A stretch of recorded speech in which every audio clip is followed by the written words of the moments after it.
Cheryl Thompson is the retired CEO of Warren Electric, and it was a company that she grew to over $315 million. And I invited her here because, one, she has been a friend of Inspire Women Forever. She has built an incredible company. She was the only woman recipient of the International Executive of the Year Award from the U.S. Chamber of Commerce. But she has a testimony that I wanted you to hear, because what Cheryl learned through all of that success is that God's greatness runs in the veins of his sons and daughters, and that there is no event and no circumstance that can tear that away from you. And when you start to operate like that, you are unstoppable. Cheryl, will you come?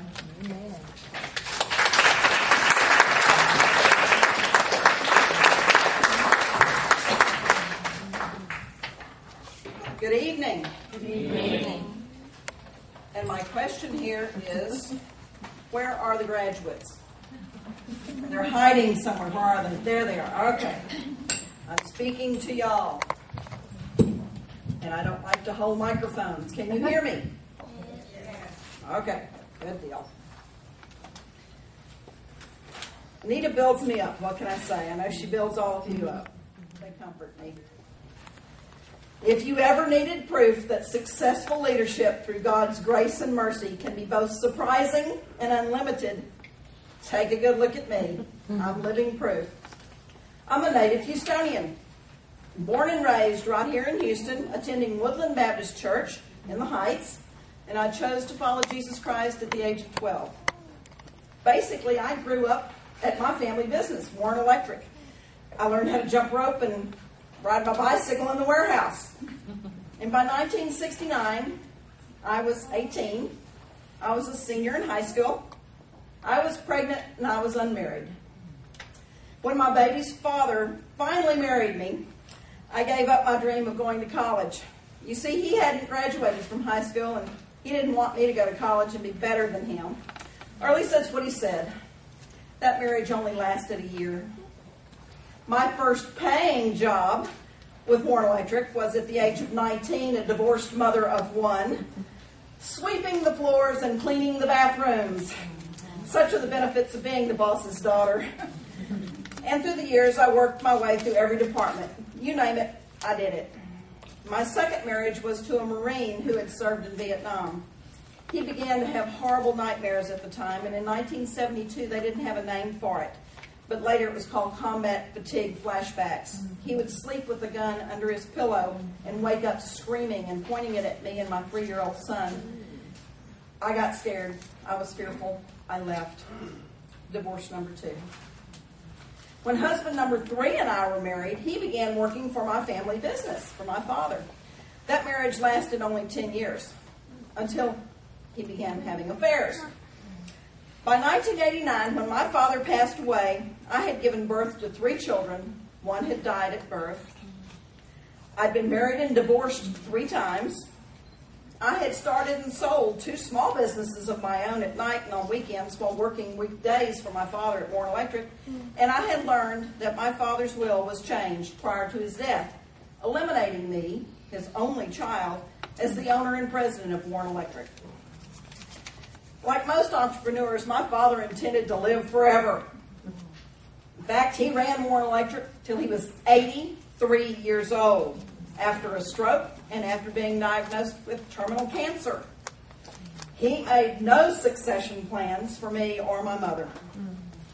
Although Warren Electric was previously owned and run by my father, it wasn't handed to me. When my father passed away in 89, I was 39 years old and Warren's marketing manager. But I was never trained to take over as CEO. That was not considered a proper female role at Warren or in the electrical business at all.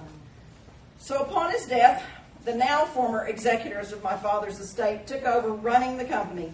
After 2.5 years of watching someone else run the company quite differently than I would have done it, I decided to risk my savings, my house, my car, and every penny I owned and could borrow to fight for Warren Electric. I dared to dream big. I went to court to fight for control of the company that my father had always told me that I would own. I had formidable foes in my now former executors. 2 were from big 6 accounting firms at the time. 1 was my father's own brother. And let me tell you, they took their gloves off before the fight ever started. It was a very long, very expensive, and very ugly court battle. It was a very dark, shadowy valley of death.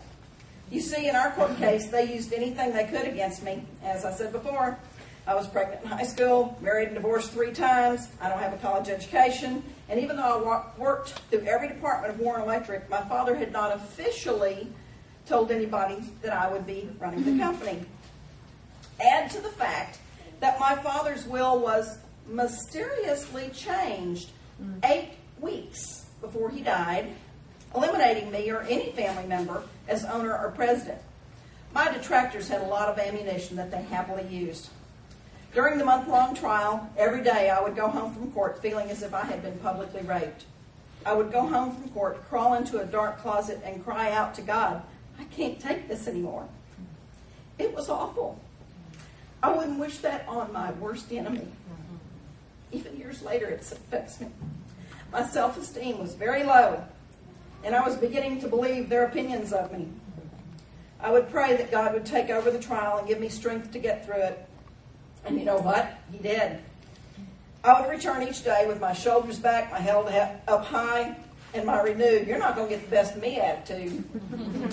If I had not had my faith in Jesus Christ, I never would have made it through that. I had to believe what my earthly father had always spoke to me, not the circumstances I found myself in through others' actions. In the same way that I heard the silent voice of our Heavenly Father guiding me through the painful experience of that dark valley and the skills that I found within me through Him. In November 1992, my family and I were successful, and I became chairman, CEO, and co-owner along with my mother. Believe me when I say, courage is the art of being the only one who knows you're scared to death. These chapters of my story do have mountaintops. I met and married a very caring and loving Christian man, John Draper. Yes, number 4, but this one's a keeper. We have 3 grown and happily married children. One son is a pastor. One son is purchasing for Cy-Fair ISD, and our daughter is a jewelry designer and a cancer survivor. And between them, we have 7 wonderful grandchildren. I love grandchildren. And Warren Electric grew from $85 million in 4 locations when my father passed away in '89 to reaching $315 million with 34 locations in 4 states and 4 foreign countries with 675 employees by the year 2000. For 10 years, Warren Electric was the largest woman-owned business in the city of Houston, the 3rd largest in Texas. I was the world's largest electrical, telecommunications, utility, and automation distributor. The world's largest. I was honored with many awards through the years. And by the end of 1999, I had just completed terms as the first ever woman elected for the Houston Electric League president. The first woman ever elected as vice president of our National Association of Electrical Distributors. I'd been appointed by the Harris County Commissioners and Judge Eccles as a Port of Houston Authority Commissioner. Only the 3rd woman since 1909. And I had been elected chairman of the board of Theater Under the Stars, building and moving us into the Hobby Center, and was seemingly on top of the world. I have been on the mountaintops, and guess what, my friends?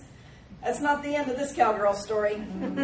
If you're riding a high horse, there ain't no way to get down off it gracefully. As wonderful and glorious as those mountaintops were, and I do give God all the glory for each and every one of them, I still had more valleys of death I had to walk through, including another Warren Electric conflict. This time, the fight for Warren's very survival after the economy took a nosedive in March of 2000 when the dot-coms imploded. Remember that? And the industrial downturn after that.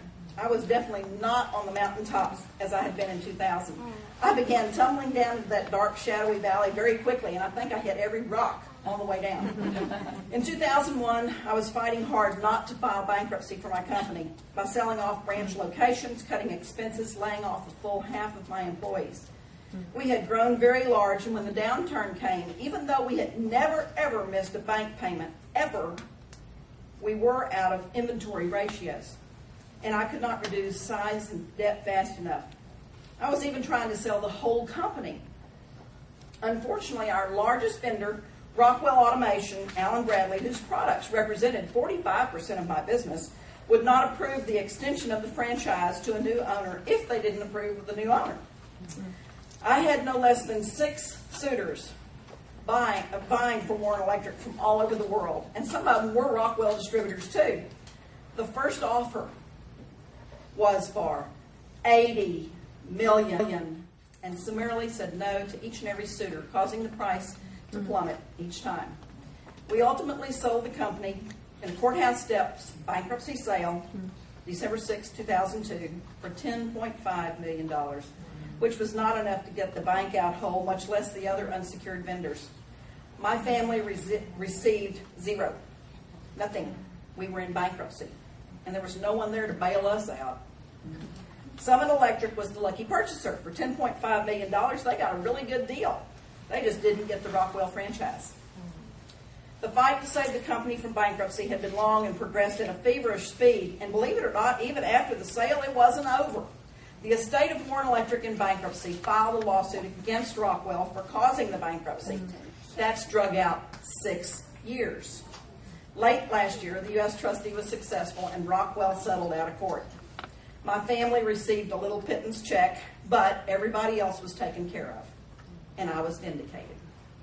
I relied and rested on my faith and my sense of humor to get me through the valley of death.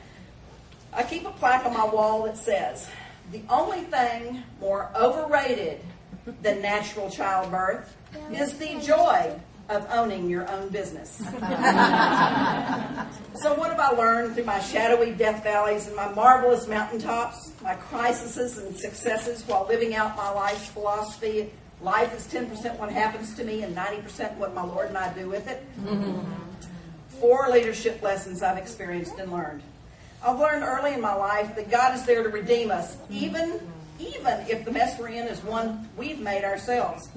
I think about this when I look back to 1969 when I was 18 and a senior in high school, pregnant and unmarried. It's a tough predicament to be in today, but can you imagine 40 years ago?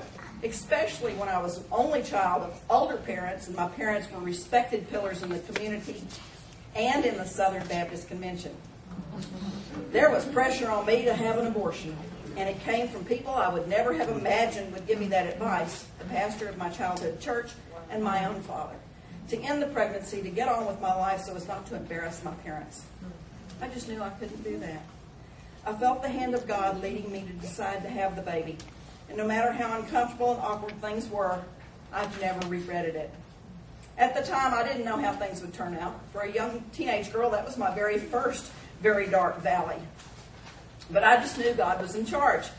In Genesis 50:20, when Joseph is talking to his brothers, and he says, "Don't be afraid. What you intended for evil, God intended for good." You see, Jesus knew what I know now. Joseph, knew what I know now. That our God is a give a second chance God. Sure, being unmarried, pregnant at 18 was tough, but God was there with me the whole way and was able to redeem that situation, and I wouldn't give anything in the world for my son John or for the joy of being his mother. Now, John worked for our family business until we sold the company, and then he felt God's calling to become a minister. He's been the children's director at Powerhouse Christian Center in Katy, and after becoming ordained, he has been called to create his own ministry, American Faith and Family Ministries. John has brought many people to Christ. He's a superb husband and a father of 4. He's a wonderful Christian man, and I love him, and I'm very proud of him. He texts me about once a month, too, that says, "Thank you for choosing life 40 years ago." I'm thankful that God allowed me the opportunity to be John's mother and be part of God's plan for his life. Number 1, God is there to redeem us. Pardon me. Can I have a glass of water? John, I think there's one in the room and they're on the table. God is faithful. God is there to... Never mind. Thank you. Okay. I can do this. God is there to redeem us. Number 2, God is faithful. God is there to comfort us. when the mess that we're in comes because people we trust betray us. It's hard enough to deal with the consequences of our own missteps, miscalculations, and stupid mistakes. But it seems unbearable to suffer the consequences of something that wasn't our fault or that we didn't deserve. In 1985, I was married for the third time. Pardon me. Raising 2 children, working part-time at Warren Electric. Then one perfectly suburban housewife day, it seemed like my whole life started falling apart. Husband number 3 came home to announce to me that he was having an affair. Correction, make that affairs. Where he also worked with the women at Warren Electric. And he threatened me physically if I said a word about it to my father and told me there was nothing I could do about it. Now that's pressure. I'd like to say I was strong and true to myself and told the bum to get out, but I didn't. All I could think about is I couldn't go through another divorce. I mean, 3 strikes and you're out, 3 marriages, 2 kids, no one else would want me. Or at least that's what he kept telling me and I kept believing. I can handle a lot of things, but the pain of betrayal was more than I could bear, so I took to my bed, literally staying in a fetal position for weeks. I couldn't stop crying. I'd lost all hope and my faith had flown out the window. And then God broke through. Now you're going to laugh. Pardon me. When I tell you how it happened. But that's okay, because I think God has a great sense of humor. There I was, lying on my bed, seeing no way out, feeling terribly betrayed and alone, when something on TV caught my eye. It was Tammy Faye Baker, crying about who knows what, with all that makeup just running down her face, that mascara. And I just happened to look over and look in my mirror, and there I was. I had makeup and mascara running down my face. It doesn't matter what you think about Tammy Faye. All I can say is at that moment, something inside me clicked, and I felt my faith and hope returning. It was as if God had breathed a new life into me. I grabbed God's outstretched hand, got up out of bed, got a renewed attitude, and got on with my life. I discovered that day that God uses all kinds of avenues to break through. Laughter, one line in a sermon, words of a song, smile from a stranger. He uses his whole creation to reach out to us. And 2 weeks later, as I was walking through that shadowy valley, still reeling with the shock of number 3's unfaithfulness, but trying to decide what to do about it, my father suffered a serious stroke. And I added becoming his caregiver to my already full plate. My mother was in total denial of his health needs, and hubby number 3 was no help at all. But because I felt the hand of God firmly holding my own, I realized I could, with his help, take care of my family, my parents, and myself. And the words of Philippians 4:13 became very real to me. I can do everything with the help of Christ who gives me strength. And by the way, when I divorced number 3, I thought I'd never find love again. I'd had 3 chances, in my opinion, failed at each. Was resigned to spending the rest of my life single. But God is generous and gracious. And I'm very happy to report that husband number 4, and the last one, John Draper, and I have been happily married nearly 18 years now. God gifted me Johnny for comfort and support, and I have been asked why I feel this marriage is different than any of the 3 before. And I'll tell you why. Because our marriage has 3 in it. Johnny, myself, and Jesus. And I don't know what I've done without both of us. God is faithful and comforts us. Number 3, forgive those who are opposing you. As Jesus said to Peter in Matthew 18:21-22, forgive your enemies 70 times 7. If you stew about those who oppose you, you'll only get bitter. And bitterness builds walls around your life. And building and holding grudges only puts you in danger of becoming cynical and resentful. Holding a grudge is like me taking poison and expecting my enemies to die. I have forgiven my adversaries and continue to do so. That's the 70 times 7. Each time I remember what they did to me and get all worked up over it, or when somebody asks me about it, I have to consciously stop, silently pray for them and for me. Because if I don't, it'll eat me up from the inside, and I would never be able to focus on my next valley in the shadow of death, my next challenging opportunity. It is my choice how to react to the 10% of life that happens to me, and my choice to do with the other 90% of it as long as I allow God to lead me and help me. I've also learned that you quickly get to know who your real friends are. Many of my high school friends rejected me after I became pregnant. I guess they thought it was contagious or something. Many people rejected me after my father passed away when I wasn't in charge of Warren and couldn't keep them employed, and many more rejected me after I filed bankruptcy and couldn't keep them employed. People rejected me when I was a port commissioner because I was publicly humiliated by accusations that I had made a racial slur. I didn't do it. Just to discover 2 weeks after I resigned, I was being used as a political pawn in repayment of political favors between ones that appointed me and a former mayor. Anyway, again, I forgive 70 times 7. Some folks who I thought were good friends had no use for me when I wasn't able to make large donations, keep them on expense accounts, or grant major contracts. I have forgiven them all. Other people are through thick and thin friends. A few close friends that have stood beside me no matter what stupid things I've done. And a few people that I hardly knew have been gracious and supportive beyond my imagination, like Anita. The very year my company began to have real financial problems was the year Anita introduced herself to me when I was speaking at a professional women's group. She asked to come to my office to visit with me about Inspire Women, and we did. I felt God's call for me to follow this woman for several reasons. But at that time, the one that stood out to me was because Warren Electric's leadership life had been about supporting scholarship organizations. Inspire Women fit right into that plan. That first year, I still had Warren Electric, and I could give a large donation. The next year, the donation was a little bit smaller. And by the third year, we were in real trouble, and I couldn't give hardly any financial help at all. But I found a new voice. It's through introductions to connections that I have made along my leadership growth path over the previous 10 years at Warren. I have discovered that my support and friendship, connections, and time is just as valuable as the finances I used to give. Anita continues reminding me that the greatness God put in me cannot be destroyed by anything or anyone on earth. God is there to redeem us. God is faithful and will comfort us. Forgive yourself and others. And as Walt Disney said, if you can dream it, you can do it. Remember, it all started with a mouse. Number 4, dream big. I do this constantly in my life. I dreamed big 40 years ago for the baby I knew I was pregnant with. I dreamed for the baby a life of love and walking with the Lord. And if I'd have had the abortion, I would have kept from this world one of the grandest Christian men I know today, my son, who's taken pictures of it. When I thought, yes,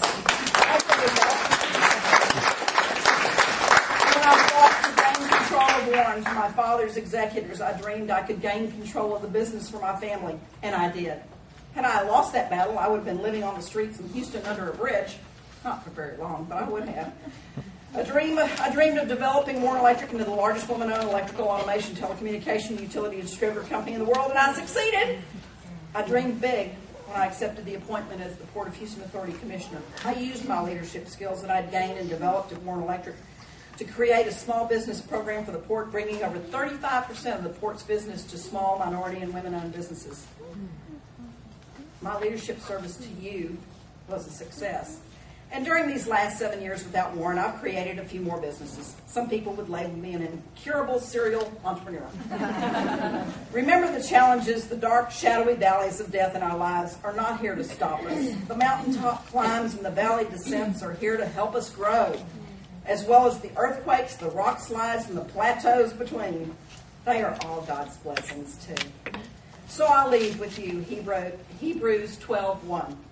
Run the race that is before us and never give up. Perseverance and positive attitude, guided by my Christian faith, was all that got me through those terrible dark valleys.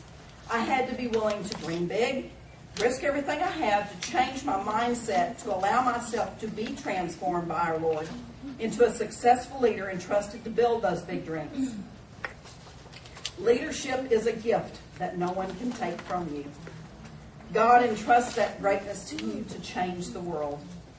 Some dreams may be damaged or changed by the world, but through it all, I learned to step into my real identity as the daughter of the King, of a heavenly Father whose purpose and plans for me continue beyond any earthly company. Keep going forward. Never give up. Walk through each valley of death. Forgive, reach out, hold God's hands for guidance and comfort, and live as a royal daughter of the King, knowing that His purpose for your life keeps going from now till eternity. For God's greatness is in you. Thank you.